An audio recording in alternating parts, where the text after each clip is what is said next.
Bismillahirrahmanirrahim. Surat Al-Kahfi ayat 90. Cerita perjalanane Raja Dzulkarnain. A'udzubillahi minasyaitonirrajim. Hatta idza balagha matli'a syamsi wajadaha tatlu'u 'ala qaumin lam naj'al lahum min duniha sitran kadzalik. Hingga rikala Dzulkarnain wis tumeka ana ing Matla'is Syamsi, daerah kang parek karo panggonan metune srengenge.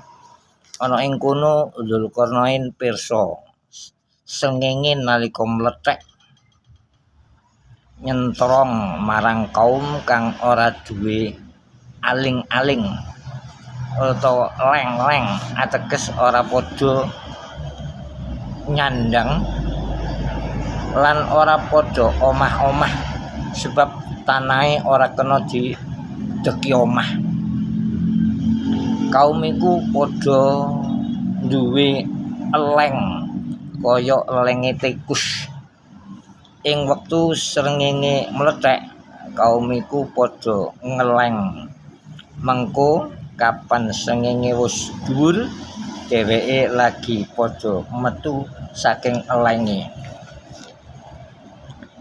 Faedahe nalika Dzulkarnain menjelajah mengulon iku miturut sejarah waktune kurang luwih 12 taun. Waqad ahatna bima ladaihi khubra.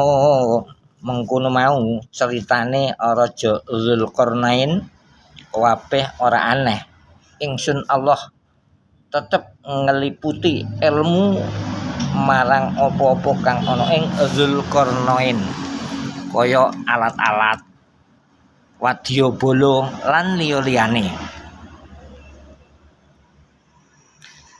Summa atba'a sababa hatta idza balagha baina as-saddaini wajada min dunihima qauman la yakaduna yafqahuna qawla. Dzulkarnain nuli tindak maneh mengulon sakwise ngerampungake tugase ana jagat wetan. Hingga rikala Dzulkarnain tumeka ana ing antarane beteng loro, yaiku gunung gedhe dhuwur loro alus lunyu karone pisan ana ing